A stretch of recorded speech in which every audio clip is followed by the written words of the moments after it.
All right, I just got confirmation that that's recording.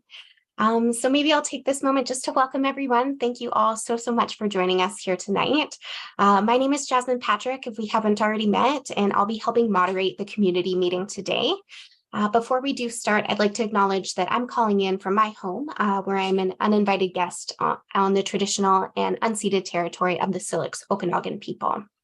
On that note, I'll pass it over to Mayor O'Connor for some welcome remarks. Thank you, Jasmine. So good evening, everyone, and welcome to tonight's Village of Lytton Community Zoom meeting. I want to begin by acknowledging that our village is situated at the center of the unceded traditional territory of the Ntlaka'pamux people. And also I want to recognize that our neighboring First Nations are integral to us as a village and that we are committed to working together with them as we rebuild our community. This past summer has once again brought the challenges associated with wildfire to our area, which affected not only the village, but also the First Nations and the regional district properties. And whether it be an evacuation order or alerts, we all experienced the triggers and the anxiety brought about because of the power of Mother Nature. I want to take this opportunity tonight to thank the Thompson-Nicola Regional District for supporting the village with their emergency operations center while we worked with the BC wildfire to determine the evacuation alert here in the village. Today, when I was outside, I noticed smoke on the mountains, both to the north and the south of us here. The fire is not out, but definitely the weather is changing. Fall is in the air, and the threat for us has been greatly reduced. While the fires burned in BC, the Village of Lytton recovery managers and staff kept their focus and continued their important recovery and rebuilding work. Tonight, we will hear an update from the recovery managers on the backfilling and other work that's been going on. I want to welcome the elected officials and guests here tonight who will be providing remarks and updates. We look forward to hearing from Interior Health, the RCMP, and the BC Archeology branch. Of course, I want to welcome residents, property owners, and extended community members to this meeting. I look forward to an interactive session tonight and encourage everyone to raise your hand or type in the chat and ask questions or provide comments. So I'll just turn it back over to you now, Jasmine. Great. Thanks so much, Mayor O'Connor. I'd actually now like to introduce Parliamentary Secretary Rolly Russell for some remarks. Thank you very much, Jasmine, and thank you, Mayor O'Connor. Really appreciate the opportunity to join in your meeting. I don't have a whole lot to say.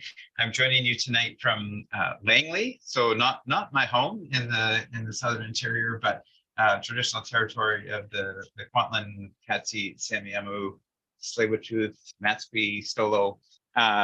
Anyway, pleasure to be here and joining you tonight. Really, the main kind of sentiment I wanted to get across to everybody today was one of kind of gratitude. I feel like it's been a while since we met, and a great deal seems like it's happening. And I know from the updates that I'm getting from the public service team across the many ministries involved for the provincial government, it seems like a lot of things are moving in the right direction.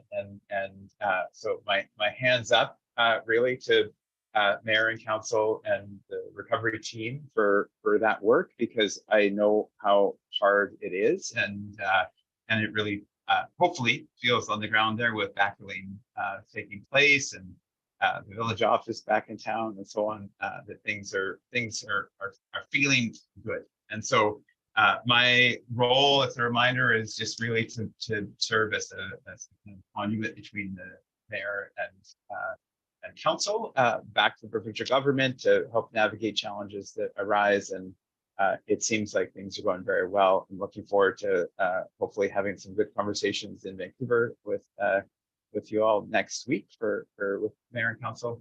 And thanks to all the staff behind the scenes that I know are necessary to make this work as well as it feels like it's getting to be. So thank you all. I will leave it at that, and I will be on for a while if there are any questions. Thank you. That's great. Thank you so much, Parliamentary Secretary Russell. I'd now like to introduce TNRD Electoral Area I Director Tricia Thorpe. Good evening. For those that don't know me, although there's already been an introduction, I'm Tricia Thorpe, a director of the TNRD Area I, which surrounds the village of Lytton. I'm zooming in from the traditional, ancestral, and unceded territory of the Inuktitut First Nations. I wanted to extend congratulations to the village of Lytton on starting the backfill of the lots. It's been a long and at times challenging road. The surrounding community is looking forward to the start of public input sessions into the shaping of the village of Lytton. A collaborative approach between the 3,000 plus people surrounding the village and the village residents and businesses who are all so interdependent on one another is key to all our futures as we move forward together. I look forward to listening to this evening's rebuild updates. Thank you. Thank you so much, Director Thorpe. All right. Okay, so I'm just going to get into some of our housekeeping items and just get those off the table before we get into the updates really quickly. So I just like to reiterate that, as always, this is really an opportunity for residents to ask as many questions as they want and for staff to provide updates to you with the latest on rebuild initiatives. I do want to give you a quick glance at the agenda. We'll get that up here. Perfect. So in a second, I'll just do my regular Zoom housekeeping items.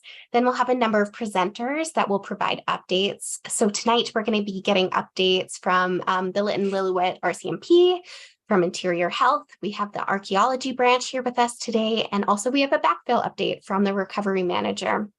I do also want to mention that we will have Jesse here from the Red Cross, and I think Brad from the Ministry of Transportation and Infrastructure, in case you have any questions related to those items. Both folks will be available for questions.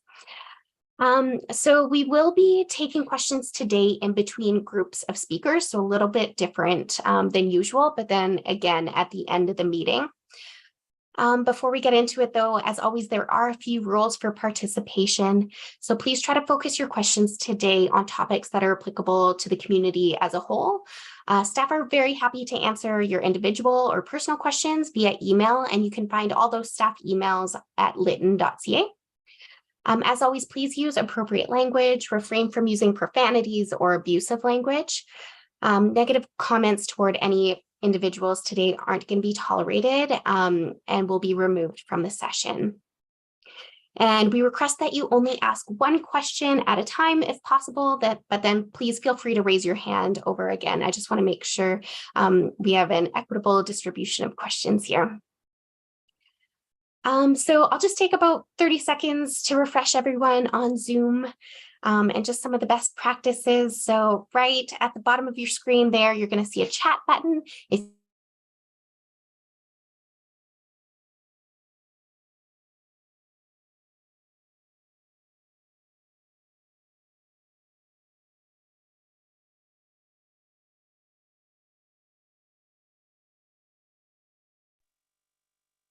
Your hand using the raise hand function on Zoom. And you can find that by clicking on reactions at the bottom of the screen and then clicking raise hand. I don't think anyone's actually calling in today from a landline or a cell phone, but in case you are, to raise your hand, just hit *9, and then I'll see that you have your hand raised, and then just hit *6 to unmute yourself when I ask. If you have any technical questions at any time tonight, please just let me know by emailing communication@lytton.ca, and then I'll do my best to reply in between speakers here. Okay, that was it. So we're now going to move into the update section of the meeting. Again, we're going to be answering questions in between speakers, but please feel free to put your questions in the chat as you think of them, just so you don't lose them. All right, first on the list today, we have Sergeant Scott Clay from Lytton Lillooet RCMP. Thanks, Jasmine, and hello to everybody. It's been a few sessions since I've been in front of you all. We've had a steady spring into the summer there. Many of you would have noticed an influx of officers from out of town the last month or so. We just decided to bring in some more when the fire started flaring up, just to have more of a presence and offer a bit more security and ease to everybody who remained in the surrounding area. We did have the opening ceremonies for the interim detachment planned for the end of this month. But given the events of the last month in the region and in the southern part of the province as a whole, we opted to cancel that and just do it in the spring instead. Just felt that it would be a little bit easier for people traveling in and for congregating people in the village town site if we got through another winter season and let things settle down. That being said, I am happy to announce that the detachment will be open for front counter and regular public service beginning of October. We just had our second public service employee, Nellie Anderson, who many of you who are longtime Lyttonites will probably know from the previous detachment. Nellie returned back to work today after being off for 2 years and is excited to get back to the front door being unlocked and people coming in for their policing needs. So with that in mind, the stuff that we had shifted to Ashcroft or Lillooet for the last 2 years from records checks or front counter drop-ins for complaints, we'll be back to being able to service that out of the community as of the first Monday of October. So the hours will return back to what they were before, so 8 a.m. to 4 p.m. We'll have front counter services Monday to Friday, and then the weekends or the off hours will still remain the same with calls for service and only. You will see a little bit of work still being done in and around the interim detachment site. There is still some upfit stuff that we are having to get done. We've just been waiting for TELUS and Lytton to finish some of their infrastructure upgrades so that we can finish our install. Your policing service remains the same. We still have our same group of police officers in the community with the 3 of them right now. We are working on a transfer cycle that will be starting here in January, February. So we've started to actively recruit new members to come into the community to replace the ones that are due to move on. I will say that when we have these events like we did this last month with all these extra members coming in to help, it's a great time to showcase the community and showcase the benefits and the pleasure it is to live and work in small communities. And with the group of individuals that worked for me in the community the last month, I've had a few from around the province who have indicated that when their time is due in their post they're in right now, that they're interested in coming down. So I'm confident that coming into the fall of 23 and the spring of 24, as we change our members out, we're going to be getting some new, fresh faces that are asking to come to Lytton and are excited to be in the area. So as I get more information on that, I will make sure that I share it with the community and with our leaders and officials so that you guys are up to date. With that, I'm open to any questions anybody may have. That's great. Thank you so much, Sergeant Clay. I don't see any questions in the chat for you yet, but please, if you have any questions for Sergeant Clay, toss those in the chat now and we can circle back right after the next speaker, or if you have any questions, feel free to raise your hand. All right, okay, on that note, we'll move on to Kathy from Interior Health. Over to you, Kathy. Thanks, Jasmine. Good evening, everyone. I'm very grateful tonight to be calling in from the traditional, ancestral, and unceded territory of the Inca-Clapma and the Sayilks Nations, because I'm in Merritt tonight. Jasmine, I think you have a picture that you can put up. So I have exciting news. And what I want to share is that our new primary healthcare clinic opened up on September 6th. This is a picture of our amazing team outside the clinic on opening day. So several of our doctors and nurses and our managers. The clinic is open Monday to Friday, 9 a.m. to 4 p.m. It's accessible to everyone in the Lytton Health Service area and beyond. It's right across from the Tecumseh Health Center on St. George's Road. And I just want to again express my gratitude to the Lytton First Nation for sharing the Tecumseh Health Center for as long as they did. And I'm very glad that we've been able to now free up that space and move into our own space, but still sharing the land that it sits on. The clinic offers physician visits, mental health and substance use services, home health and public health services. And also other exciting news is we've been able to expand our staff at the site with a hiring of another RN who will be supporting expanding our primary care services, as well as we are recruiting for an Aboriginal patient navigator. So, and then we're going to continue to look at what is the expansion of services we can provide, whether it's visiting specialists or more digital health services. We do anticipate that services will continue to expand over the next few months, and we'll be able to include increased book procedures such as injections and infusions and maybe IV antibiotics. And we're looking to expand our lab services as well once we have TELUS connectivity. So now that we're in the space, we'll be continuing to look at how we can expand that. As far as planning for phase 3, that planning continues. I don't think I have a lot of updates since my last presentation to everyone. We're going through the capital planning process, looking at the engagement results from all the engagement we've done, as well as our health service planning data. And we should have more information to bring out to the group in late fall. And that is primarily my update. That's great news. Thanks so much, Kathy. If you have any questions for Kathy, please type those in the chat or feel free to raise your hand. In the meantime, Mayor O'Connor, perfect. I'll go to you first. Thank you. Thank you for the update, Kathy. I was fortunate to have a quick tour of the facility there. It's pretty amazing, pretty great. When I was at one of the engagement sessions at the Stein School gym, I can't remember who I was talking with, but there was conversation about a pharmacy hopefully setting up again in Lytton. Do you have any updates on that? Yeah, I know that we are working with the ministry and Lytton First Nation to look at what options are available to set up a pharmacy. I absolutely know that the community is missing that. And so that planning is still going on. I don't have I wish I had a defined, yes, this is what's happening, but we don't as yet. There's still some pieces to iron out, but that planning is definitely underway, and there is an awareness of that need in the community. Thank you. And Kathy, I have one question in the chat for you, and that is the hospital still slated for the previous location on Main Street? That is a great question. To my understanding, that would be the plan, but I think it depends on, is the footprint exactly the same?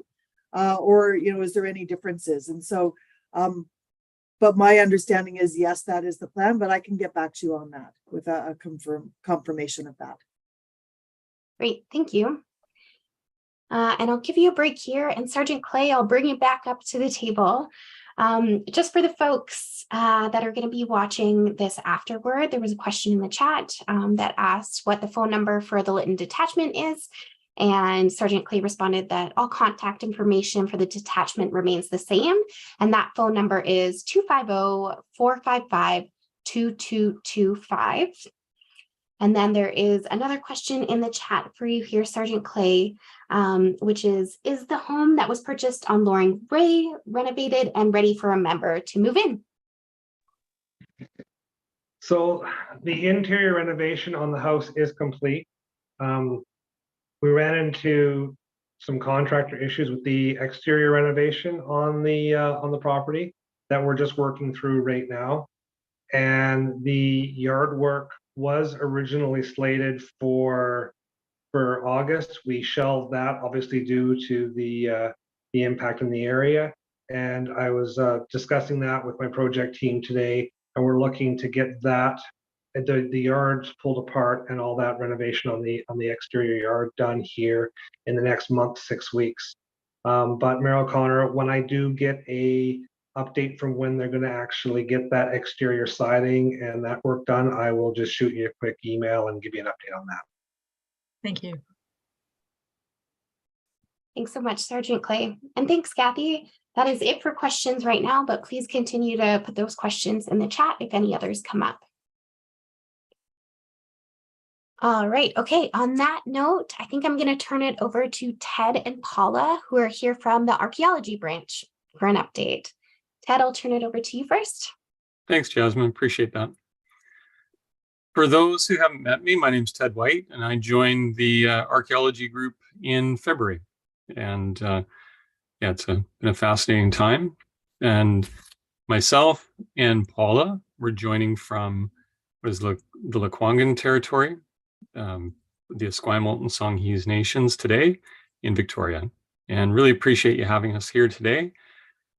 And kind of what we're hoping we can do is, I understand there's a number of questions about what is the process regarding archaeological, requirements going forward. And Paula has prepared a short presentation. It's got a lot of detail, but hopefully that will help kind of provide the scope of work that's going on, and then get to some of the questions about what's going on with the roles and responsibilities, but also the kind of the permits that are in place today. How do those stand up?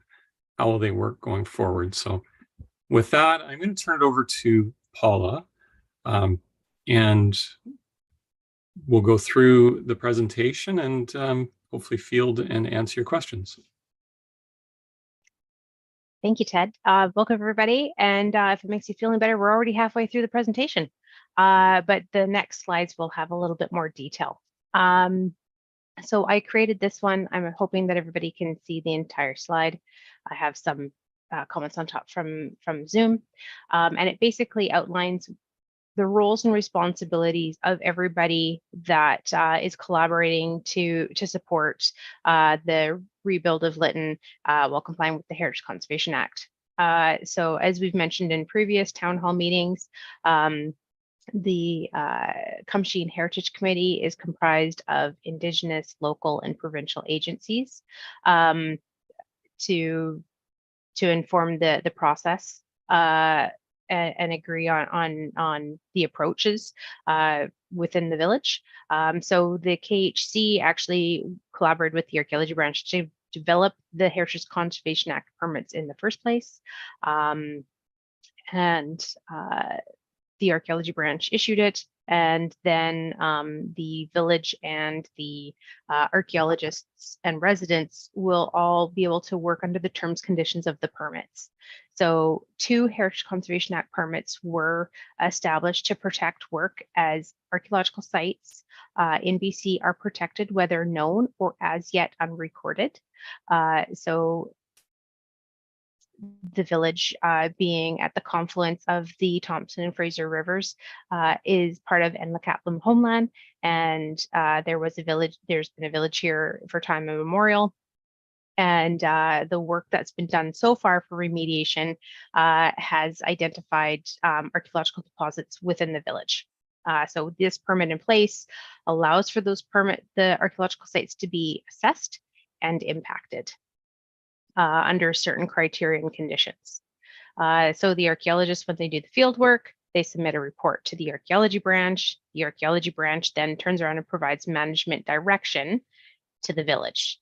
The village is then able to share property-specific direction with residents. And the management direction, unless we know what the development is going to be, is going to either be, to date, there have been no recorded archaeological sites on your property despite assessment. There has been no assessment, so there's still risk that there's an archaeological site on your property and it would be subject to protection. There is an archaeological site and all activities are going to occur within imported fill.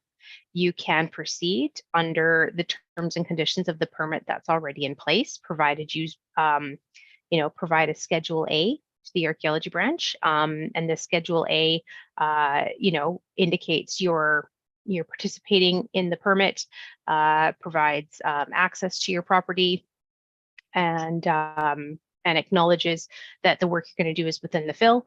And if your development is going to go outside of the fill or impact an archaeological site, then we need to know a little bit more about what's being proposed in order to help you to steer through the next steps.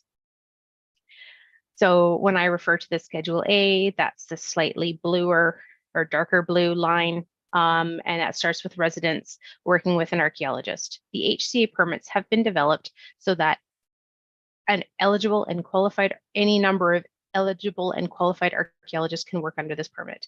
To be eligible, an archaeologist has to satisfy branch requirements to work within the interior plateau culture area, and that they have to be in good standing. so they're not delinquent on reports, and that the reports that they've written have been, approved or aren't under, consideration from the archaeology branch. If you have any questions about whether or not the archaeologist that you'd like to work with is qualified and eligible to work under this permit, you're more than welcome to write us at hcalytton@gov.bc.ca or submit it as part of your information request. I'm happy to help you work through that. So the Schedule A is probably the stage that a few of you are approaching, where you're going to consider what development is. And then we would approve the Schedule A, and then the Village of Lytton would have a role to play as well to ensure that the other work that you're proposing complies with other municipal bylaws and permitting requirements. Archaeological work plans are just basically developed to allow everything from activities that don't actually require an archaeologist on hand, like sweeping up from the existing road, to more complicated situations where somebody may be driving or digging or somehow impacting an archaeological site, so that the contractors in the Village of Lytton have a very good sense as to what activities require the oversight of an archaeologist and or adjoining archaeological assessment methods like subsurface testing. And so in the course of the work, we anticipate for the most part, archaeological work plans are well thought out, but sometimes there's something where it's raining or there's a reason why a truck can't turn left instead of right. And so we would expect that the archaeologist in charge of the archaeological work plan would work with the contractors and the Village of Lytton to potentially make changes on the fly, and then kind of report back to us if it wasn't super significant, if it was just a deviation, to be able to inform future archaeological work plans.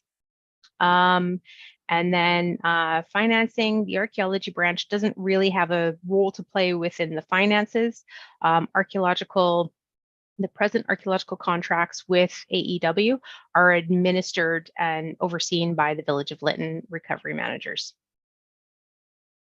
Ted, is there anything that you want to make sure we address in this table?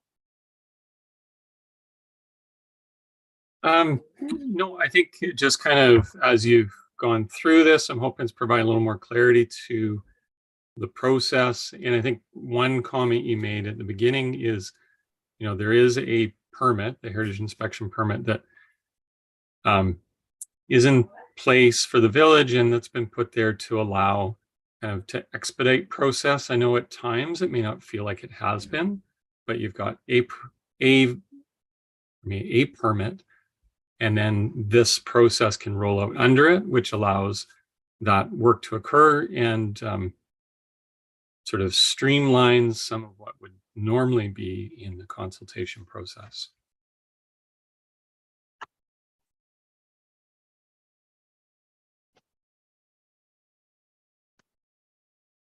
And I did just get the note that my headset battery is running low. So if I lose you, I will put you onto speakerphone, and apologies.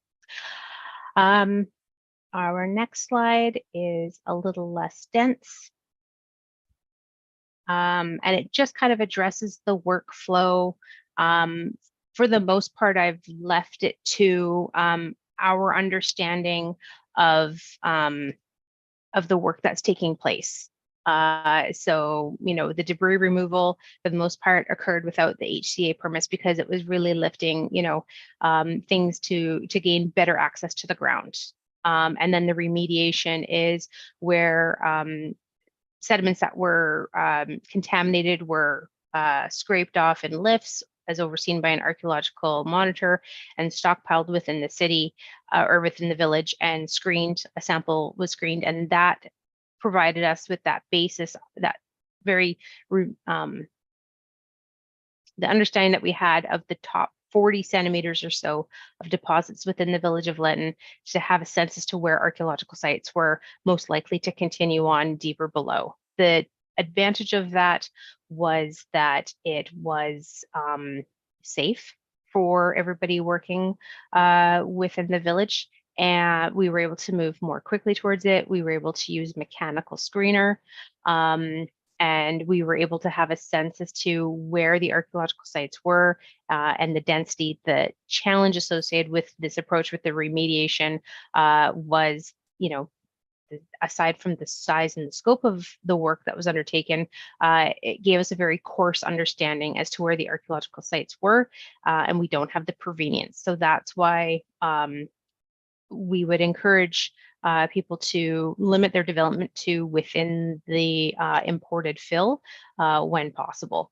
But if you have other plans, that's fine. We have HCA permitting to support things, but we may have questions about what that development looks like. Backfilling. The permit is in place to allow for backfilling, and backfilling has been occurring. Backfilling is the importing fill. The recovery managers have established a layer so that if you are, it's very obvious if you're moving from the imported fill to the sediments below. So that's your indication to stop work if that's not part of your plan, and call the archaeology branch and make sure that you can proceed, or if you have to, get a Schedule A or do some changes. And then construction, again, we're working with the village to consider what the depth of imported fill is and what the depth of construction is to ensure that even slab on grade, is at an appropriate construction depth for frost freeze, and acknowledging that utilities may sometimes be deeper than that.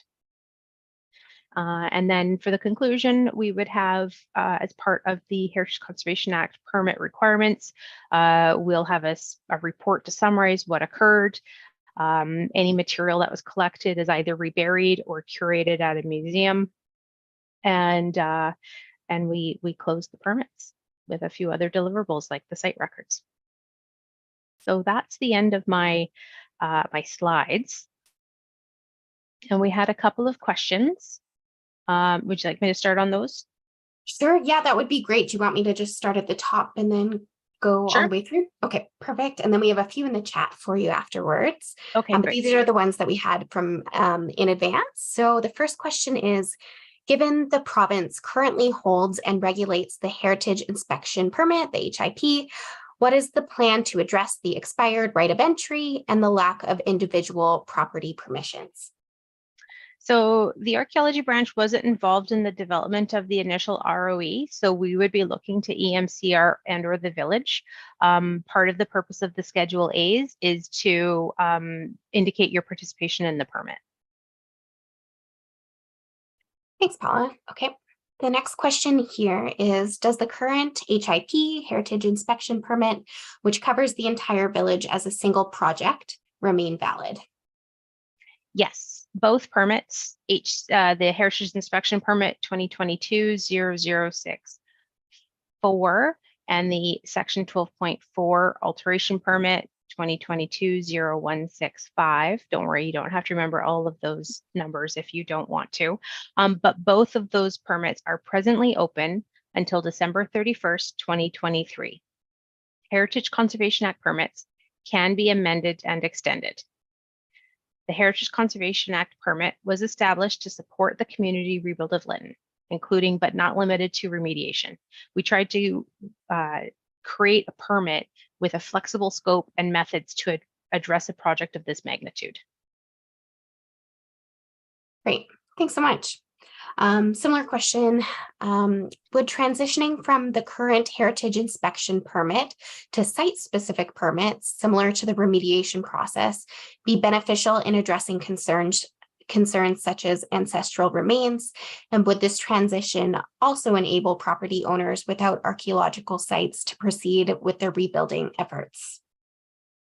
So if you have had archaeological assessment on your property and there has not been an archaeological site identified on it, and we are able to, in the management direction letter, indicate that there's a low risk of archaeological sites to be present on your property based on the work done to date. So we would say you have no further responsibilities under the HCA to develop within your property unless an archaeological site is found. And again, part of that challenge is being that the remediation only occurred to a certain depth. stop screening or stop sharing that. The other side of things is right now, as I mentioned, the alteration permit is still in place. And the alteration permit does allow for parties to work with any archaeologists that they desire, and, kind of outline what they're proposing to do. Already under the permit, as I said, properties can be backfilled, provided that they have been subject to the remediation assessment, or that there's no archaeological site on their property. And then thinking back up to the question, the challenge about doing site-specific permits is that could be, over 100 individual permits. So it's my personal preference that we try to do as much work under the existing permit as possible. It'll just help, streamline costs. It, is already written to authorize different activities, and was intended to support each individual property owner as they move forward in the process. Thanks, Paula. The last question from the advanced questions is, how is the province managing contractors like AEW in relation to the permit? So the archaeology branch doesn't administer the contract with AEW. The archaeology branch ensures that any archaeological consultant working under this permit complies with the permit terms and conditions relating to archaeological methods, reporting, and overseeing assessments. So the branch reviews the reports submitted by archaeologists, and considering their results and recommendations, provides management direction to the village. And as I mentioned earlier, if you are hoping to obtain the services of an archaeologist that's not presently on the permit, we would confirm that they are eligible and qualified to do the work. Thanks, Paula.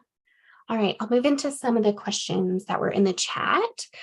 The first is, can you add estimated timelines for each of the aspects in your process outlines in the chart? So maybe if we're able to share your presentation afterward, is it possible to add timelines into that process? I don't have timelines for some of that because that's not really driven by the archaeology branch. That might be something that the village, the contractors may be able to support. In terms of, like I said, that backfilling, some things were underway and some things were approved and some things were under discussion. I don't have timelines for those. And if I may weigh in, pardon me, sometimes the timelines are driven by the complexity of the work, and as we do the backfilling, as that gets authorized and then the areas are backfilled, if when the development proposals come forward, there's less work outside the backfill, they're easier and faster. When we get into ones that say want to go deeper into the original soil, where there might be cultural bearing materials, that may take longer. And I think the process that is trying to be worked out in terms of the referral, getting endorsement, and then moving forward is trying to streamline and make that fast. And one of the things that we would like to do is be able to give you as much clarity on timelines, but unfortunately, there is a lot of it depends based on what information was collected before. Was it determined whether there's a site on the property or not? And then what kind of is going to be developed. So there's some of those, and I hope that as a result of this, you can see that there are some variables that will affect the timeline, and we can try and make them as fast as possible. But until we know some of those elements on the site specific, like property specific level, it's hard to provide you a detailed answer on that. Thanks, Ben. The next question here is for residents wanting to use another archaeologist other than AEW, would the ARC branch be willing to share a list of alternate archaeologists that are willing to come to Lytton? It seems there is a lot of difficulty getting other firms to work here for some reason. I can jump into that one. So the BC Association of Professional Archaeologists, the BC APA, maintains a list of archaeologists. And there is, Paula, if I may, I think we're asking for your help specifically sourcing that. we can't recommend archaeologists.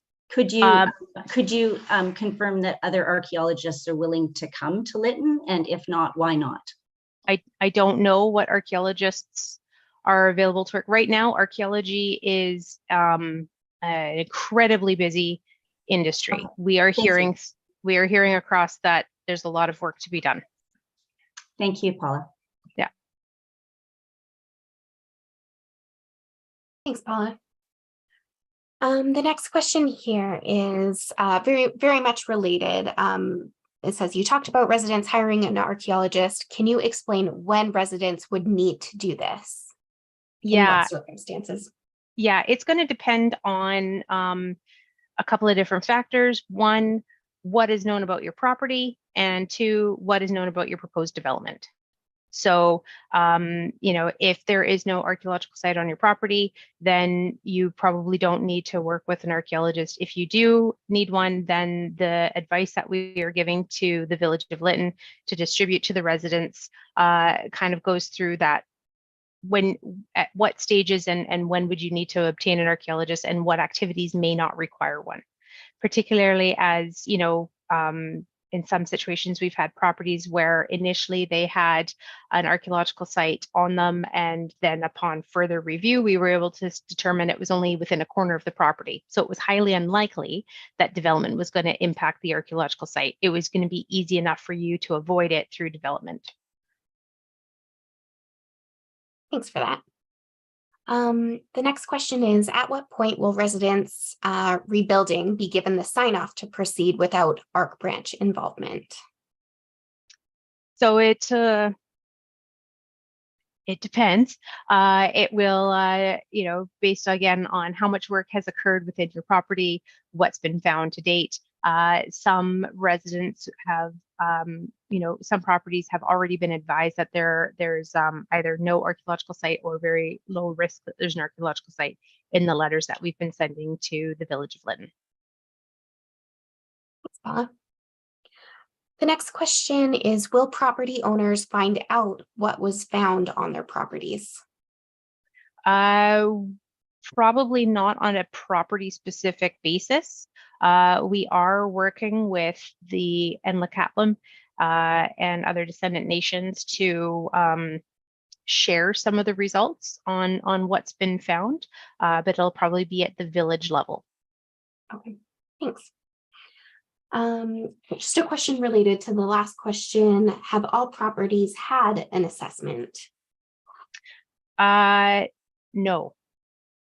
I couldn't tell you the specifics, but I understand that the sediment screening of the backfill of the properties where we did remediation isn't necessarily complete, and remediation wasn't undertaken or overseen by archaeologists on every property, and shovel testing has occurred on some properties. Thank you. Yeah. I see a hand up in the chat. Lillian, would you like to unmute yourself? I'll ask you to unmute there.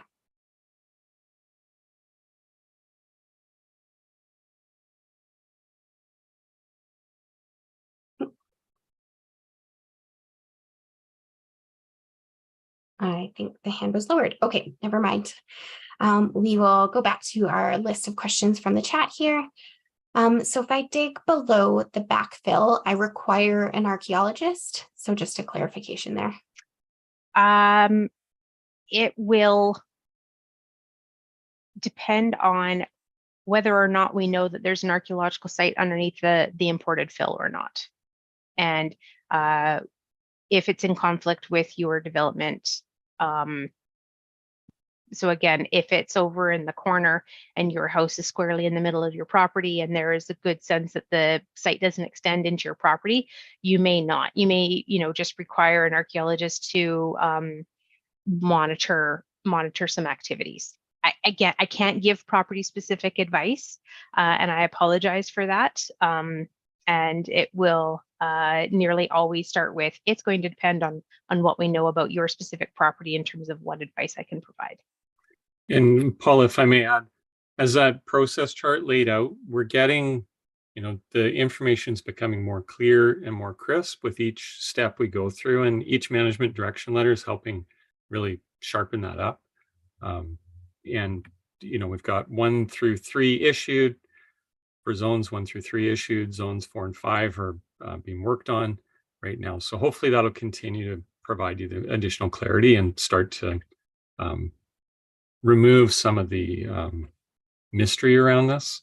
And Yeah. sorry, it looks like that, but it's, this site, the village and the site is large and very culturally important.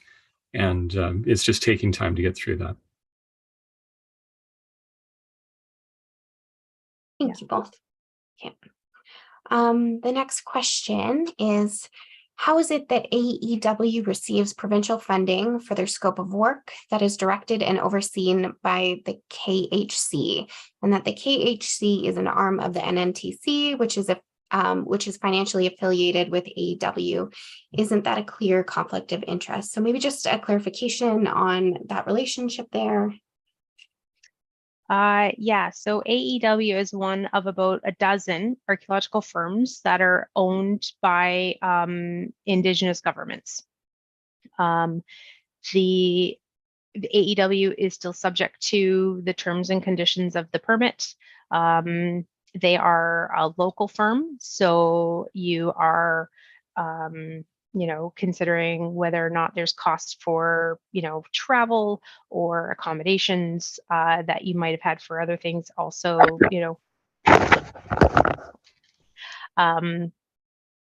so over the KHC provides advice, but actually the archaeology branch is the party that has, confirmed and established the archaeological scope and methods that AEW or any other archaeological firm would be working under.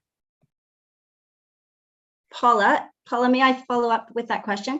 Is AEW not receiving direction somewhat from the Kamshin Heritage Committee? Yes. Is the Kamshin Heritage Committee an arm of the Inkakletmik Native Tribal Council? It's not as simple as that, Councillor Toss, in that the Kamshin Heritage Committee, so AEW will develop an archaeological work plan.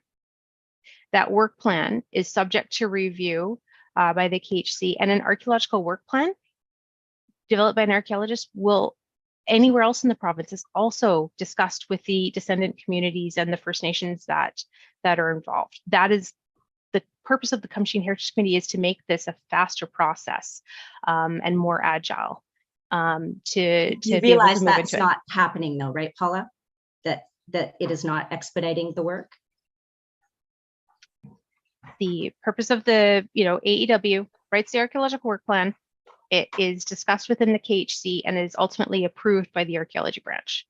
So with regard to your question about there being like a conflict of interest, AEW is but one of the many firms that's owned by Indigenous companies, and ultimately the province is has the final review and direction coming out of the archaeological assessments. And may I redirect that question then to Rolly Russell and how the province feels about that relationship?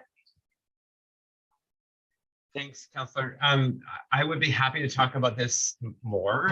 I don't know if this is the right time or place to do that, but maybe especially given that we're all going to, yeah, and if we're all in the same place, and part of that conversation would be talking a little bit about the role of the village as well, in terms of that dynamic, in terms of the like, who is the contractor, who is the contractee. Exactly. That would be great if we could talk maybe next week. We will schedule a time and make it happen next week in Vancouver. That would be wonderful. Thank you. Great. Thanks, everyone. Okay, I'll put a pin in that one. And just in the interest of time here, we'll move into the next question, which is, when the findings are provided to the village, would they be required to keep it confidential, or can they share with residents? Would that be up to them? We have advised in the letter for results, we have said this is the part that you're able to give to the residents. So it goes in, the letters don't say, oh, this was recovered from this particular property, or it doesn't go into that level of detail. They're not with, but we're saying this is what you would share with property 1. This is what you'd share with property 2. This is what you'd share with property 3, so that they have, it's very clear to them what can be forwarded on. Great. Thanks for that clarification. I see a couple hands up here. The first, I think, is Lillian Gray. Lillian, I'm going to ask you to unmute. Here we go.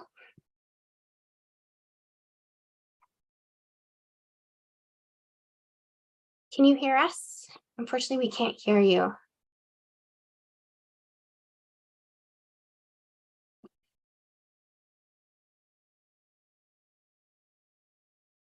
You can hear us. Okay, for some reason, we can't hear your audio. Sorry about that. Maybe I'll come right back to you, and maybe we can work on Hear me now? Oh, yes, I can. Perfect. Okay. So we are, we've applied for our building permit. We are trying to work to get a work plan, which has been indicated we absolutely have to have. And we received a contract from AEW with a list of fees that just blew me away. $1,686 per day for 2 monitors. That's insane.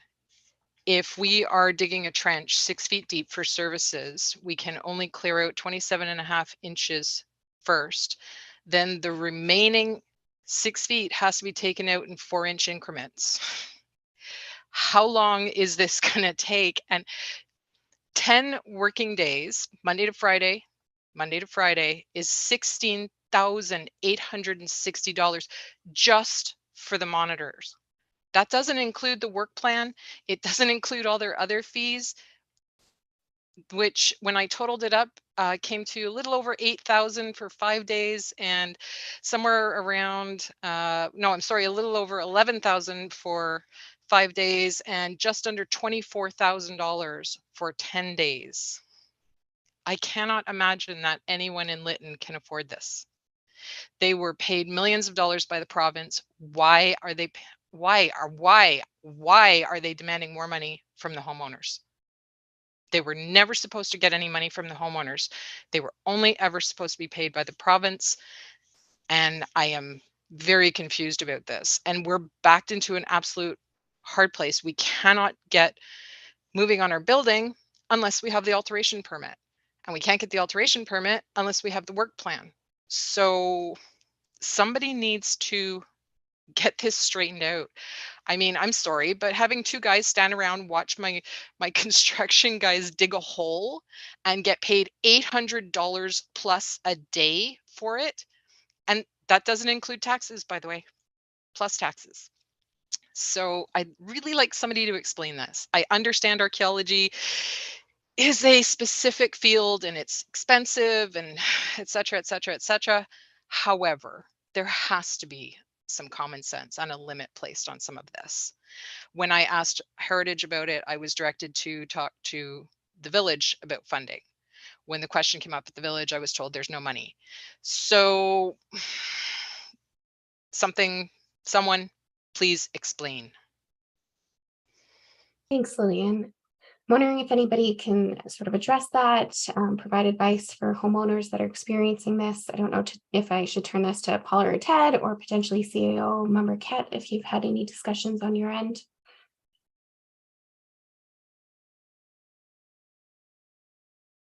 I don't have any answers to this question, but I'm hoping that my colleague Ted might.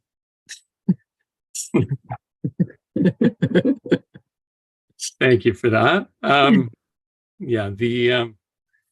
So on this one, I understand those are very high costs. My understanding for the project when the village, the recovery, the province has been in for the recovery and to get it ready for rebuild. The cost for homeowners, I understand, was to be borne either through insurance or at that or by the owners. And if this is where I'd turn to the village as well to see if that was the understanding there. That was my impression, and kind of what I've been led to believe. Insurance doesn't cover any archaeological costs. Not according to mine. Yeah, Okay. that's an important understanding for sure. Yeah, and I was just going to jump in and add, I mean, I kind of come into this project a little bit later as well. But my understanding was that the village, working with our partners in the province, because obviously the province have provided a tremendous amount of funding for us to be able to do this. You know, our project was around the debris removal, the soil remediation, and, you know, kind of whatever required archaeological testing would be happening as kind of part of that monitoring and part of that procedure. I don't think that we ever thought that we would continue kind of to each lot and do each little piece, but I don't think we actually knew that was going to happen either. And I certainly know that if it is the village that's going to take that on, then we'll be going back to our colleagues at the province and be asking for some funding to do that, because we don't have it. We've got a very small tax base. It's not possible for us to raise that kind of money to be able to participate at that level. We're happy to kind of take it on and work the project end of it, but we certainly don't have the financial resources to take that. If it's as Lillian had just described, we certainly could not do that. So that's kind of my understanding of where it's at. If I may jump in just for a second, I just want to say, regardless of who is paying for that pay scale is out of reality. And if you're looking at every homeowner that has to do that, after having been exiled from their community for 2+ years at this point, seeing housing prices increase, living in temporary housing, arguing with insurance bureaus, it is, as I pointed out several months ago, killing our community. If nothing was found, we would be surprised. Close to 50% of the residents are First Nations. When we get criticism online, it's been pointed out that over 90% of the people that are saying, why don't you go in there and just bury it, are First Nations. Some of them living in the community, some in the surrounding community. We've always been respectful, but our citizens are bearing the cost of a process being drawn out way beyond reasonable. I live on the west side.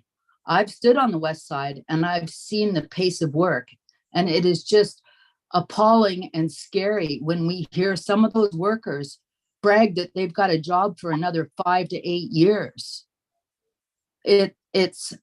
I'm sorry, it's just heartbreaking is what it is. And I don't even think it's helpful.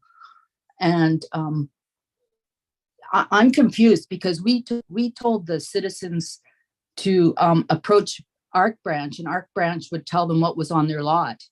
Now I'm hearing Arc Branch is giving it to us, and we're telling the citizens.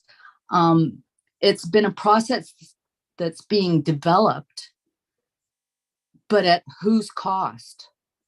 This community and the citizens that called it home, and the extended community that wants to have a core to their community again. I'm sorry, I just had to jump in there. But what I really want to say, it doesn't matter who's paying the $1,600 for 2 people a day. It's you and me and everybody else that contributes to the system. If that $1,600 doesn't have to be used for that, there are a million other places that we need to put that money. So it just needs to be reasonable. Thanks, Councillor Wright. But Mayor O'Connor, I'll turn it over to you. I see you have your hand up. Yes, I apologize. Lillian, can you explain, and maybe I missed it. So you received information from AEW with all of these details. And I'm just wondering if you requested it from them or how you received that.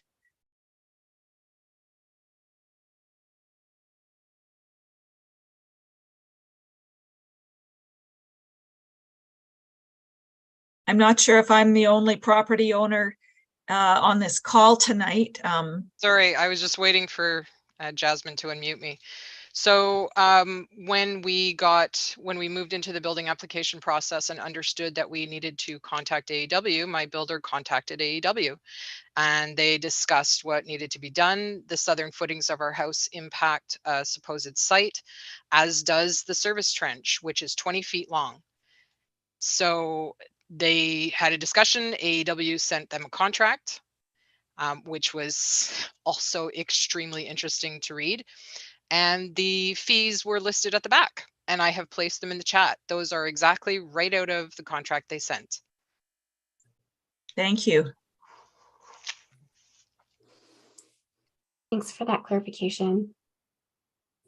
And thank you for all of this feedback. That's exactly what this forum is for, is to get as much information as we possibly can.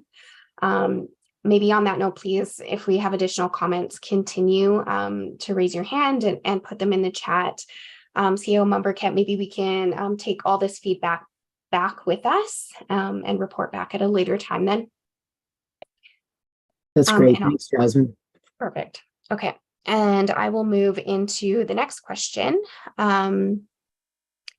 which is what happens to personal items, i.e. jewelry and tools that may be found on a person's property? I think you addressed that in the presentation, but maybe if we could just clarify. Yeah, I talked about that earlier, like when there was the debris removal, the top 10 centimeters or so of material was not reviewed for personal remains or anything. It was, from what I understand, what they call hot loaded and taken for disposal. So and then I haven't heard of any personal effects being recovered from what was below, because part of that level that was subject to hot loading was to remove any materials that were affected and likely contaminated by the fire. So I'm very sorry to advise that it's highly unlikely that the archaeological assessment would have recovered any personal belongings, because that was taken out as part of the debris removal. Thank you.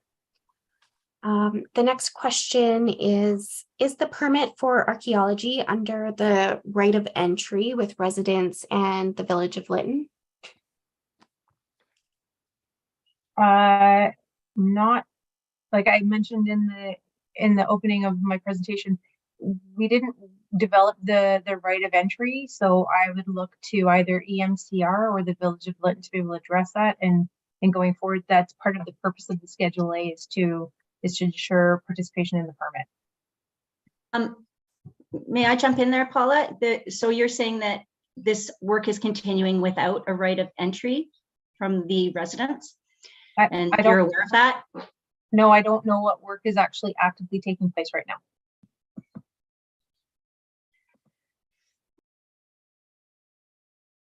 Thanks, Paula. Any follow-up to that question before we move on? And there was another clarification here about right of entry. So the right of entry never listed access by ARC branch on properties. I do not understand your reply to a previous question that we signed off access with right of entry for debris removal. So I think that probably remains with your same comment, but if there's any other clarification that can be provided there. I don't think so. No problem. Okay. The next question here. Residents rebuilding have not signed a Schedule A. At what point do we receive this schedule?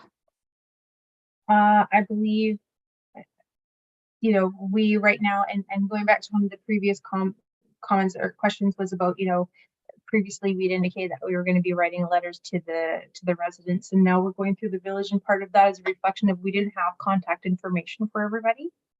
So it was faster, more expedient for us to, and then we had a sure sense of zone by zone what those management directions were going to be. And that's why we've been working with the recovery managers of Lytton and giving them direction zone by zone to help out with all of the aspects that they're working on, from backfilling to utilities, even in the absence of potentially having development plans. A Schedule A, we reference that in the property specific directions, you know, so that people can begin their planning. Thanks, Paula. And we're going to hear from our recovery manager, Mike, in just a bit here too, for some additional clarification. One question here, this might be for Parliamentary Secretary Russell. As it mentions, I have a resident who is concerned that the level of cleanup to their business was not completed adequately. My understanding being that only $30,000 was allocated by Red Cross for those outside of the village of Lytton. Who would I refer this to or advocate to have this issue addressed? Any advice on that one? Oh, and I actually just see the Parliamentary Secretary Russell commented in the chat. That's great. For those who might be listening to this afterward. Jasmine, sorry, I have two different things here, so I was trying to unmute me on a different one. No problem.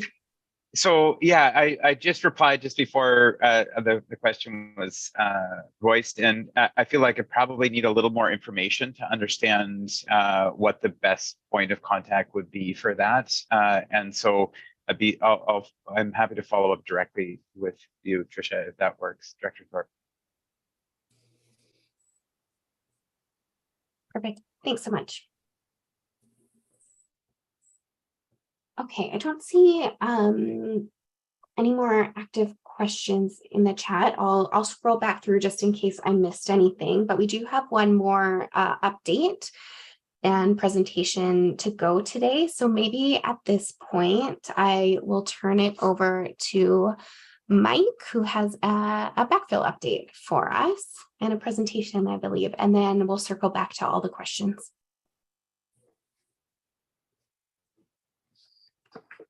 Okay, thank you. Can everybody hear me now? We can, yeah. Okay, I have a presentation there. I understand. Oh, there it goes. So people will see some who've attended recent council meetings will have seen some elements of this, but we'll walk you through and show you what's currently happening on the site and give you sort of a status update. So could I get the next slide?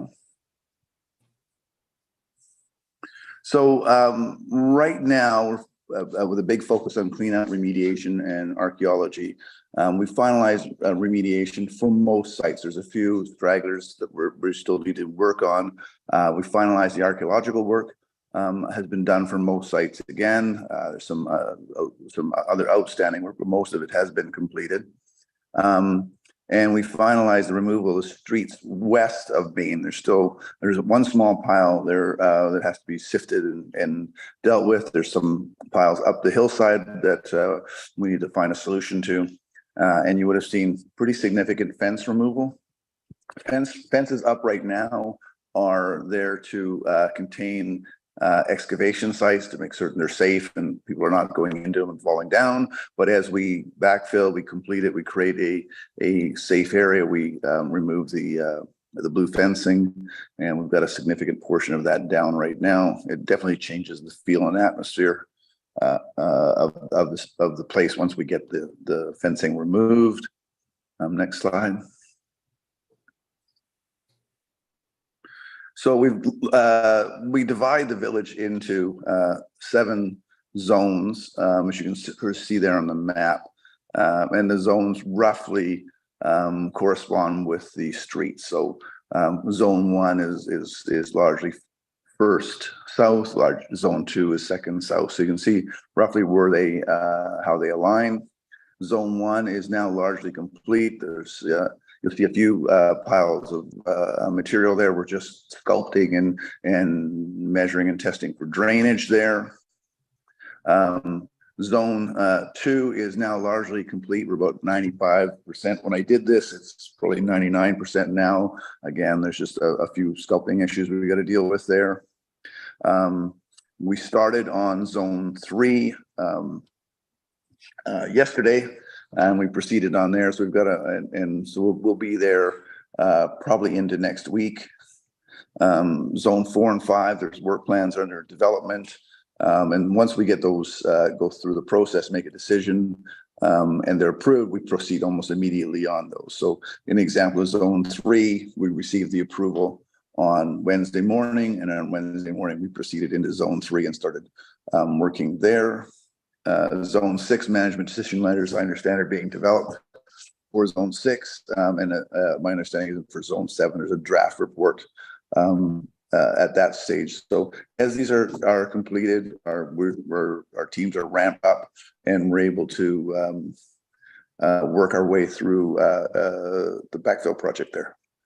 Can I get the next slide? So we're doing backfilling, which is a combination of cap and fill. The capping is largely the process that seals off any sort of contaminated soil from exposure to the residents. It also provides a protective layer to the archaeological elements.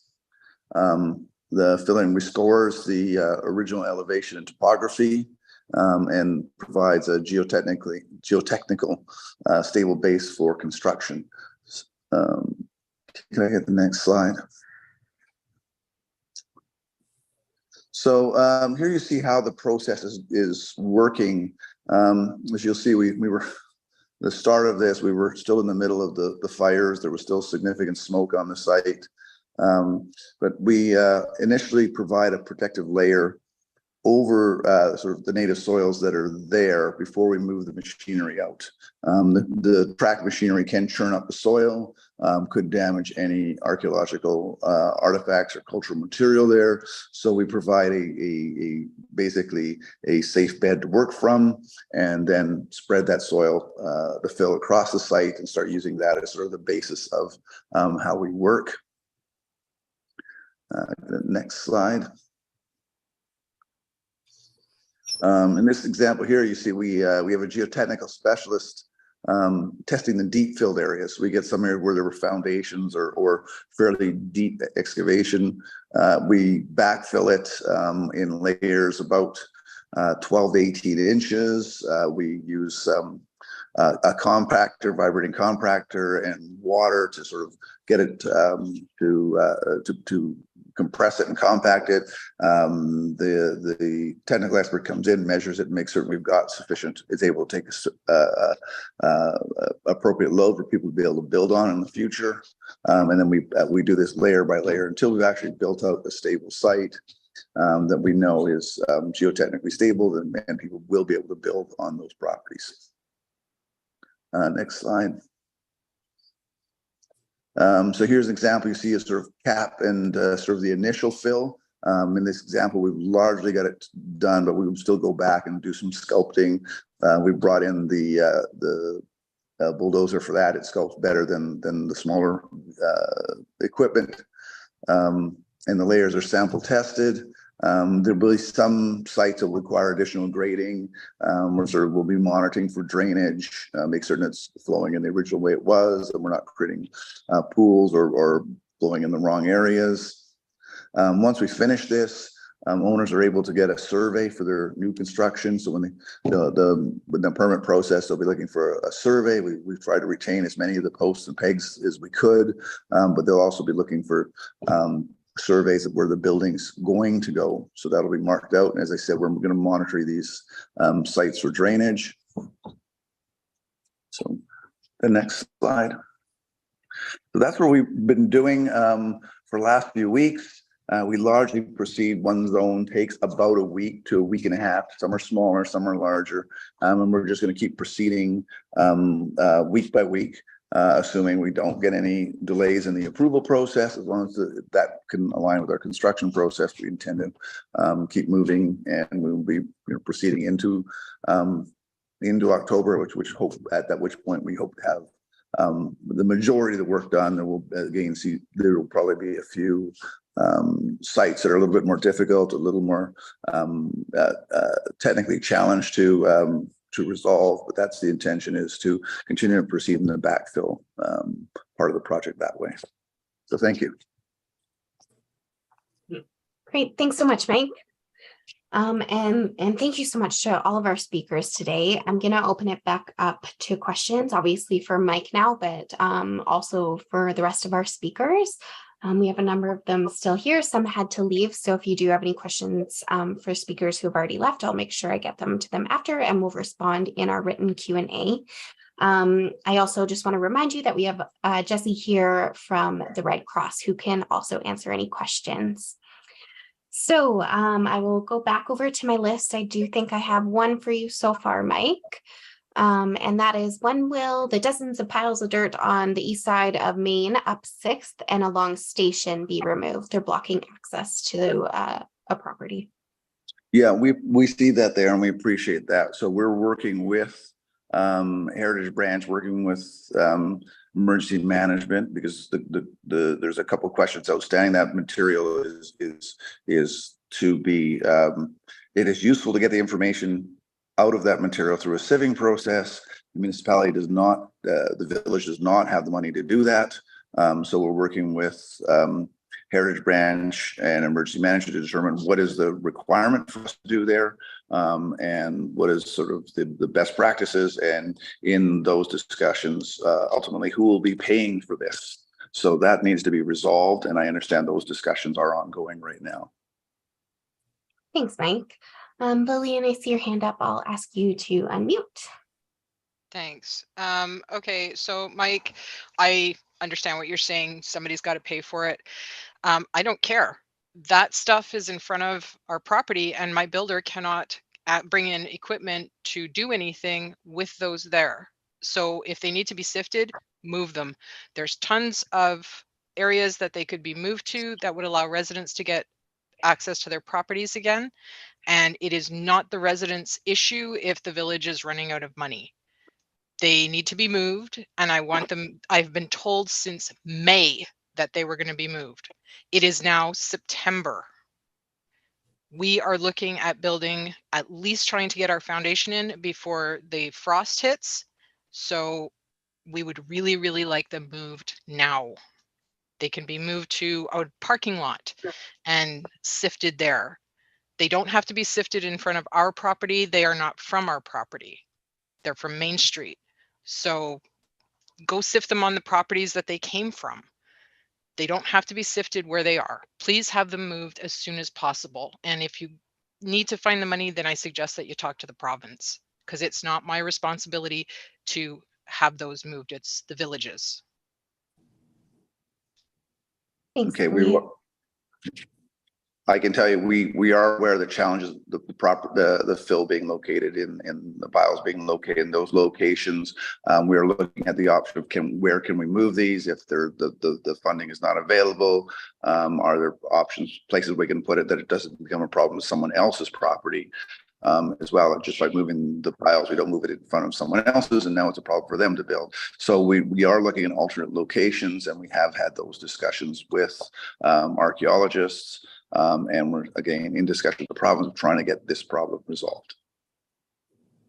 Thanks, Mike. Okay, maybe can I leave that one with you and CAO member Kit, and we can follow up with Lillian directly later, if that's okay? Yes. Perfect. Thanks so much. The next question here is, so all of the property have had water and sewer pipes / services covered and will have to be dug up again. This will require a monitor at the cost that Lillian had mentioned earlier. I guess the question is, will this require a monitor at the cost that Lillian mentioned? Yeah, I think that's what people are going to find out. I mean, there has been, there are deep fills in some locations that people will be able to work with. That, if they've had a deep foundation there, we've placed a batting material in most of those, so people will be able to know how far they can go. But in the remediation process, the water lines and sewer lines were largely not dug out. So that in order to go in and hook up again, there's going to have to be additional excavation. Some of that may involve archaeological material. I think we're going to have to start working through that solution there, because I can also imagine that most of the original sewer and water lines that were connected were with new fill. They were areas that were previously dug out. So I think there's going to have to be some solutions found in how we're going to be able to address those. I mean, the focus has been getting the backfill and getting the village ready for rebuilding, but we realize that that still leaves a number of other challenges that need to be worked through. Thanks, Mike. I do see that there are a number of comments in the chat box. So I just want you to know that I'm copying all of those so that I have a record of them, and I'll make sure that I pass that all over to the village so that we can follow up on all the comments as well. I'm not seeing any additional questions in the chat at this time. I do think I missed one much earlier in the process, and we may have already answered this, but I do want to acknowledge it. And this is for the archaeology branch. Just a request to clarify and explain more what the two permits mean. And apologies, I don't remember what this specifically was referring to as part of the process, but Paula, it looks like you do. Yeah. So I referenced the fact that there are two permits that support the rebuild of Lytton. The investigation permit supports the archaeological methods. So any subsurface testing, any artifact collection,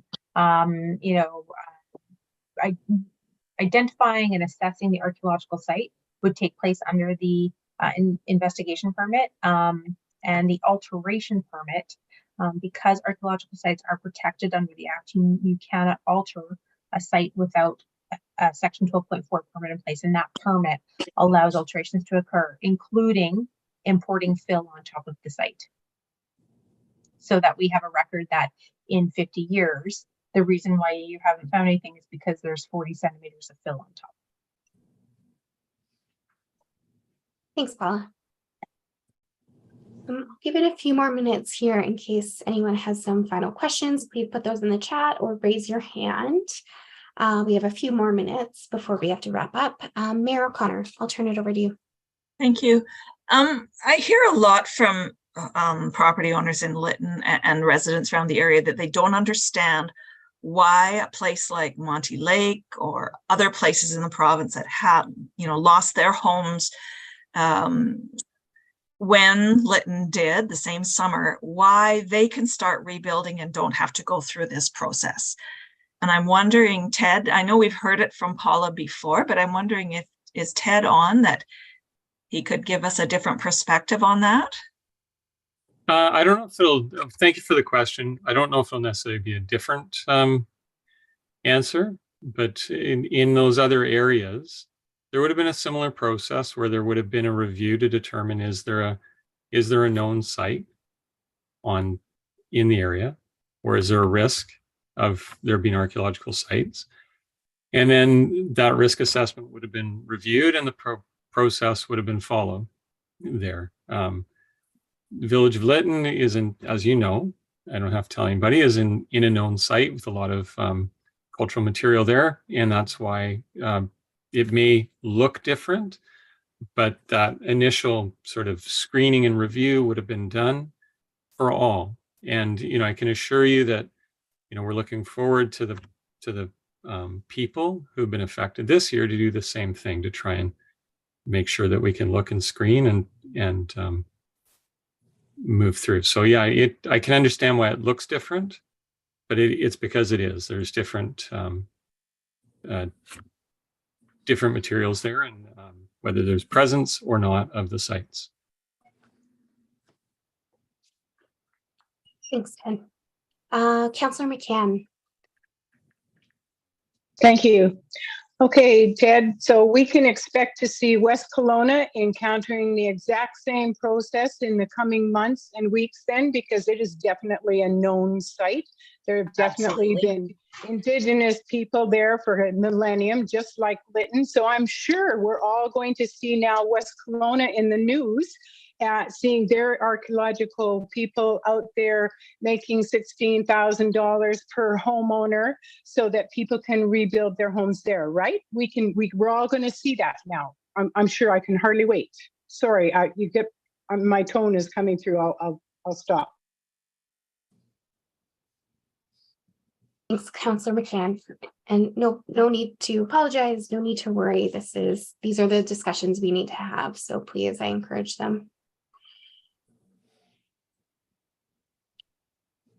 Any final questions or comments? Yeah, Mayor O'Connor. Yeah, I'm going to make another comment. Or maybe it's a question, I'm not sure yet. Paula had mentioned that the creation of the KHC was to help speed up process. So we know that we went through a period when, I don't know if it's still happening, but you know, the KHC didn't have a quorum. They only meet once a week, apparently. They didn't have a quorum one week. Their archaeologist was on holidays. Is this committee, is this something that is just a new process that was developed for Lytton, or is it something that is happening in other areas in the province as well? Will they have some kind of an advisory committee, or have they in the past? Or are we like the guinea pigs and trying this out in Lytton here? Because I think maybe it was Councillor Toss mentioned earlier that, you know, I don't believe it has necessarily speeded up the process. We've seen delays happen with it. Anyways, I'm just wondering, is it something that happens in the rest of the province, or are we the only ones?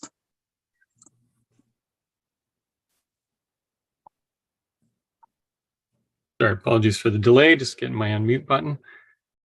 This is, as far as I understand, somewhat unique for Lytton, given the scope of the impact and permit that was in place. The process was put forward as a way to avoid or to streamline. Normally, when when a permit is issued or there are amendments, there's a consultation period of 30 or more days, depending on the agreement with the province has with nations. So this committee was put in place as a means to try and expedite. And I know at some places or at some points in time, there's been delays. From what I understand right now, they're able to work through much of it. Sorry, there's message. Sorry about that. There. I don't know. We must have had a glitch. Yeah. Okay. So from what I understand right now, they're able to work through these and are getting a much faster turnaround. And so, yeah, it is somewhat unique to your village or to this area, but I believe the process is working better right now, and we're looking at continuing to improve the governance. And I'm going to stop there and pause and see if Paula wants to add anything else to that. Part of the development of the KHC is following commitments from Canada and working with NLCATLM, you know, on the path forward.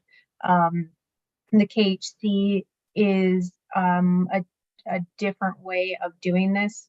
While there are times where we don't have quorum, there are also opportunities where members can endorse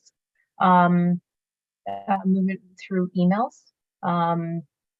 And we have asked that if parties can't approach, that they send a proxy who is, you know, able to speak on their behalf.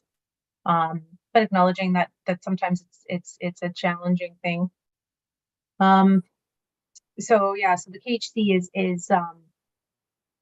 isn't something that we've done in other areas, but we haven't had a project of this magnitude before either, right? If we're only working on a one property at a time approach, then it's a different portion of going through approvals under the Heritage Conservation Act, where, as Ted said, you know, we would receive an application from an archaeologist, we would review it, and then it would go out for referral before the statutory decision. And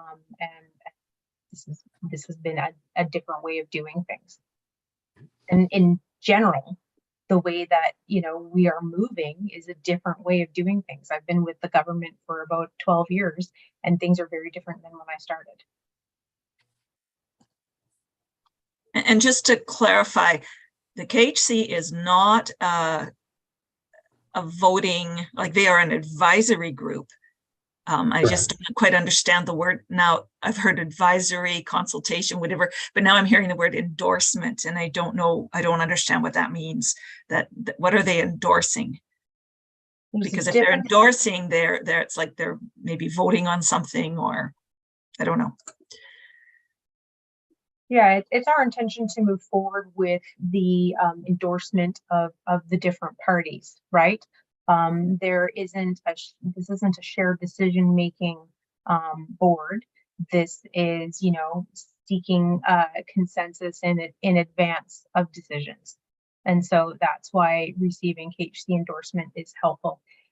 Particularly at the beginning, the involvement of Lytton First Nation was critical because the people knew the village so well and had a really good sense as to where there were going to be areas of significant concern, or so it's been helpful to have the local knowledge as well as the legal knowledge that the archaeology branch brings from the HCA. Yeah, and to me that's an advisory group. But anyways, sorry, I'll let somebody else talk. Yeah. Thanks, Mayor O'Connor. Just for the folks who might be watching this later on YouTube, just a quick clarification. You did touch on it, but the question is, I believe I was told the KHC has to approve the work plans for anyone rebuilding. Is that correct? Just to answer that question. So as before, we're looking for endorsement because this is part of the Schedule A and going through this, because if this was to be done through the typical process and this was to be through every individual property owner had their own permit, every individual permit application would be referred to all of the descendant communities, and even if it was the same as 10 other permits that were done before, they would still be entitled to the same referral period, and there may be the same comments, and these permits would take a really long time to do, compounded by the volume of it. And so the purpose of working through these archaeological work plans and proposed development is to address the province's duty to consult while ensuring, that we're, working collaboratively with Indigenous as well as local First Nation, as well as local governments, because there's aspects that Mike and Don's team are going to have a sense to say, well, that construction proposal isn't viable for whatever reason. So it's taking all, bringing together all of our collective understandings to help move things along. Yeah, and so to the question, it's not approve. Okay. Thanks. Thank you both. Councillor Lightfoot, see your hand up. Thank you. I just want to make a couple comments. Historically, we've seen from time to time on Lytton history or Canyon history or whatever, you see a postcard from 1860 or whatever, and you see the downtown core, and you don't see any Indigenous encampments per se. Definitely the cemetery and the cenotaph Chief Spintlam area has long been recognized as a burial area. The village was incorporated in 1945, and since that time, I believe numerous infrastructure installations has happened. When I was the mayor 8-9 years ago, we put in 2 reservoirs. We had observers watch the dig and to make sure there were no artifacts. It was a reasonable cost at the time. I mean, given it was a decade ago or so, I'm just guessing. I think our observers were $25 an hour. We did have one find, and it was recorded. This Heritage Act was brought in 1995, I believe. I could be wrong. The front street was done by the Ministry of Transportation. All of these things proceeded quite readily with just observers. So I guess the most upsetting thing I've heard tonight is the cost that Ms. Gray has put forward for very basic infrastructure. And so I'm curious, is there any kind of, you know how you have a blue book for the value of vehicles or whatever? Is there any blue book or something similar that sort of gives an overview of what reasonable costs for archaeology observation would be? Because if I'm hearing $1,680 for 2 observers, $840 a day for an observer, nothing is going to happen. No one can afford that. So I guess, you know, is there an industry standard or an industry rate that we can compare these to? Because it really feels like we're getting gouged terribly. And yes, there's many citizens in the village. As I said earlier, 50% of our citizens are in the Clapham, Lytton First Nation members.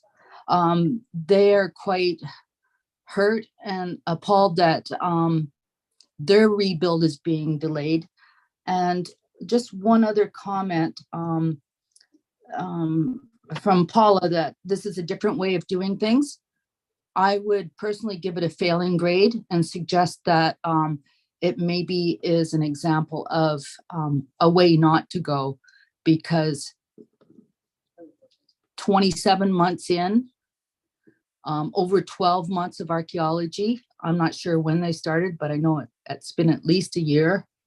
We don't seem to be very far along. And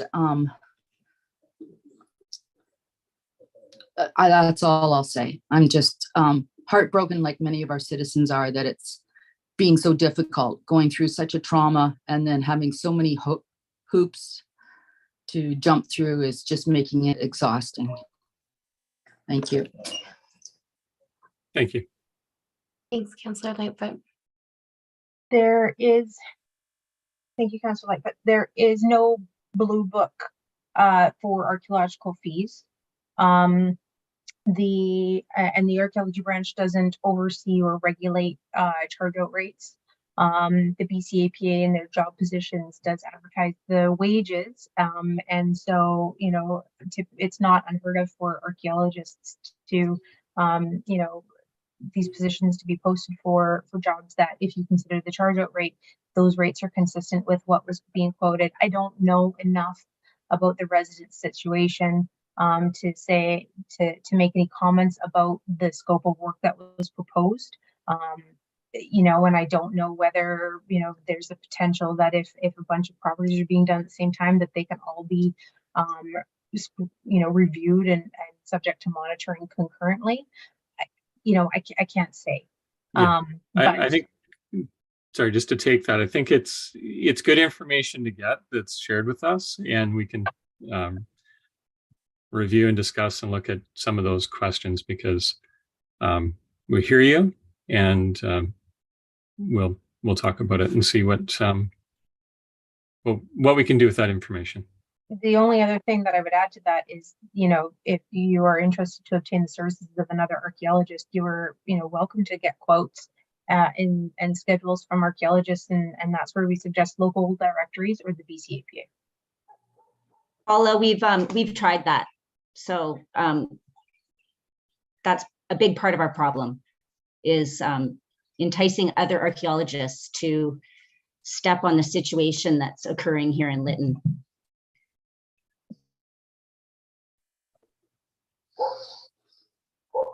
Thanks, everyone. Okay. We do have another question in the chat, another clarification question. For residents in the zones that haven't been backfilled yet, and they have had a MDL telling them they can proceed with cap and fill, can they do so without waiting for the village or approaching the KHC? I would look to, you know, bounce off with Mike on this, but without knowing what zone this is being proposed for, when work is being scheduled, I would imagine that was part. And if you have a site on your property, you cannot cap without having the authority of an alteration permit. So, you know, you will have responsibilities under the Heritage Conservation Act, even if you're importing fill. Mike, is there anything you want to add to that? You're on mute. We have had some owners who said that they're not ready for fill yet. They're still working on their basements, so that we haven't been, you know, we haven't been doing those. If someone says, I'm going to handle my own, I imagine they need some sort of work plan as well. I mean, what I'm hearing is if you're going in to do works on your property and it's within the areas that there is archaeological material, you're still going to need a work plan. And under the way it seems to be structured, they're still going to be taking that work plan to the KHC for approval. Was that not correct? I mean, that seems to be how I understand it.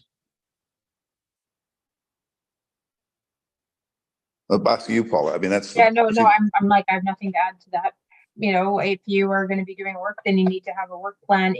Unless you've been directed that you can proceed, you know, provided that there's little or no risk that this is going to impact an archaeological site. So the management direction letter is going to say, you know, if you're being authorized to begin backfilling, you know, you may want to talk to the village, because if they're going to be doing it, then we're going to be doing it, and we've received funds to do that. So, but at the same time, we're backfilling it, and we're doing it with an observer.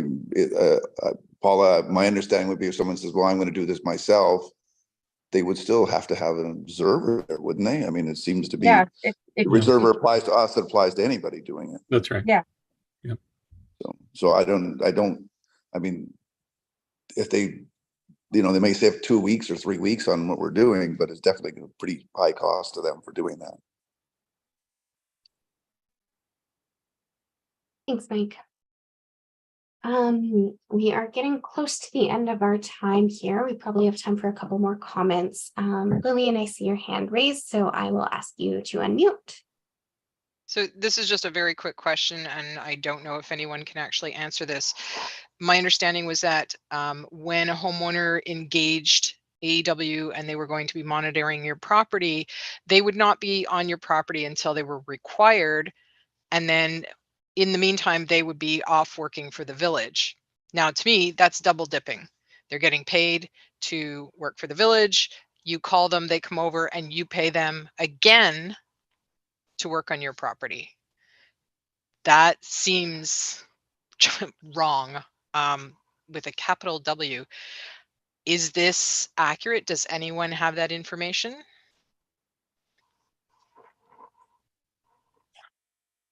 Mike here, I can't imagine that happening, and that's not something that would be what we would be supporting. I can tell you, we are paying for a contractor for very specific functions, and they are there to be doing those functions. If they leave a site and go to do something else, and they're being paid there, certainly then we're not going to be paying them.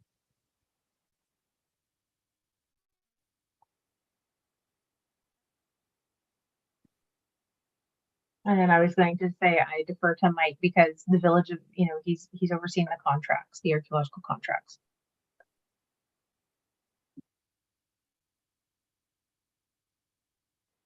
Thanks. Lillian, I see a follow-up there. Sorry, I was just responding. So just to be blunt, you guys need to have a conversation with AEW, because that is exactly what they told my builder. That okay, we will have that conversation. When they got to the point where they needed a monitor, they would just call them over, and they would come over and they would do their work for us. Yeah, and I thought, hey, that's now what, $3,200 a day? Yep, we will have that conversation. Per person? If that was reported to you, we will have that conversation. Okay, thanks. Thanks, Mike. And thanks, Lillian. Any final comments before we move into our wrap up for the evening? Just give it a minute or so here, just in case someone's typing.